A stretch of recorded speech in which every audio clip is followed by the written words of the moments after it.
In a bold move that's capturing national attention, Attorney General Pam Bondi has just unveiled a groundbreaking initiative aimed at safeguarding a fundamental American right, the Second Amendment. Yeah, that's right. The Attorney General of the United States just said, we support the Second Amendment and we're going to fight for it?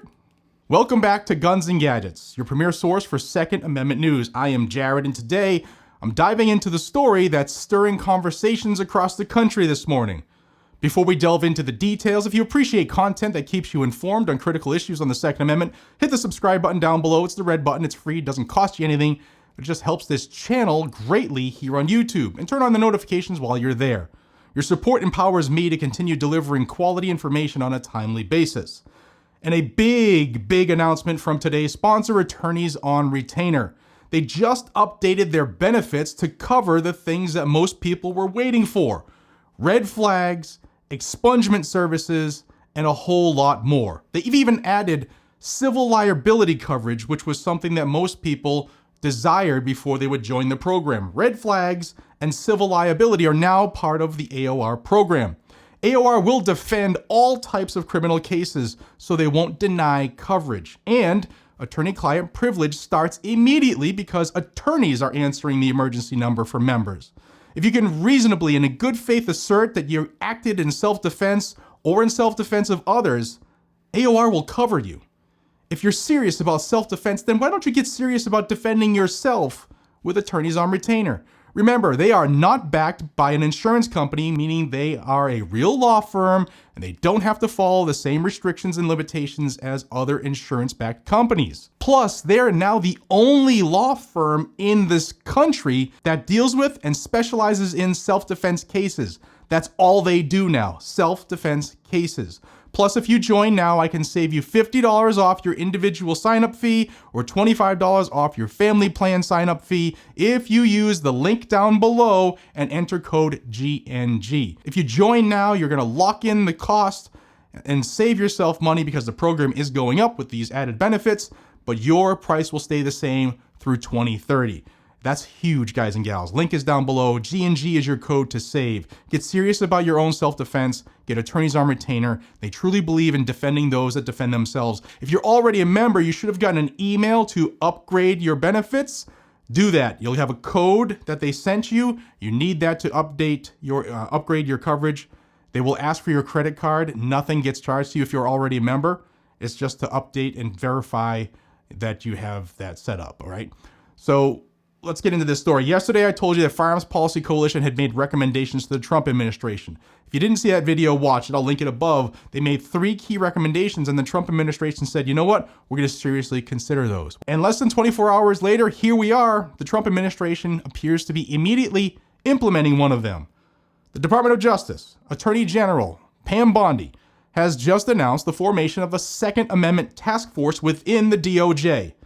This initiative, they say, underscores the administration's commitment to defending the constitutional rights of American citizens.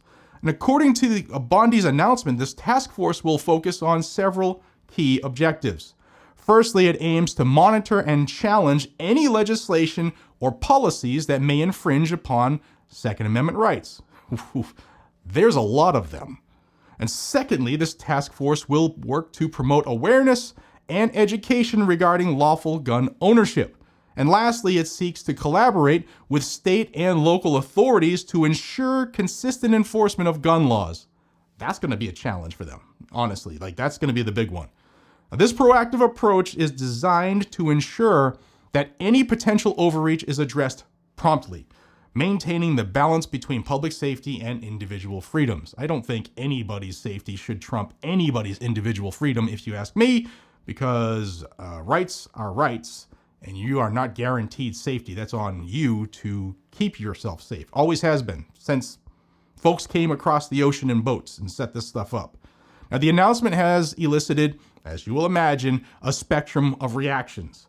Supporters argue that the task force is a necessary step to protect constitutional rights, especially in a climate where gun control debates are intensifying. And it's about time, in my thought process, it's about time that the government finally took a stand to perhaps defend our Second Amendment rights. So this task force is a welcome development if and only if they do what they said they're going to do. And with government, obviously, a lot of us are skeptical, cautiously optimistic. Now, some of this information has caused supporters to say that this could be huge, as it could, big word, could lead to many federal cases where the government is infringing on the Second Amendment being dropped. And that would be ginormous. Think of all the cases going on right now where individual citizens, with helps of groups like Second Amendment Foundation, Gun Owners of America, FPC, and the like, are suing the government because the government is infringing on them. There's a ton of them. This could be big. Now, conversely, critics express concern that this task force might hinder necessary discussions on gun control measures aimed at reducing gun violence. Remember, there's literally no such thing as gun violence. There isn't. Guns don't do anything to people. It's people who do the stuff, and the people should be held accountable, not an inanimate object. Now, legal experts are also weighing in on the potential impact of this initiative, saying that the establishment of this task force could lead to significant legal challenges, especially if it actively opposes state and federal legislation perceived at infringing on the Second Amendment. Now, as this story develops, it's this is young. They just announced this. As it develops, it's crucial to stay informed and engaged. And I want to hear from you.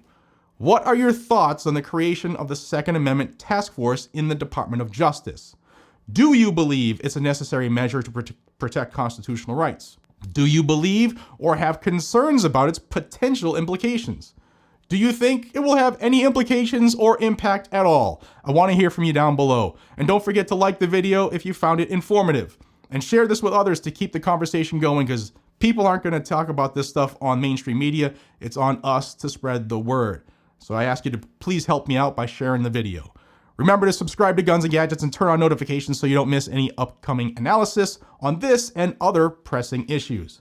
Thank you for watching, and stay tuned for more updates. I am Jared. This is Guns and Gadgets. God bless America. Have a great day. Take care.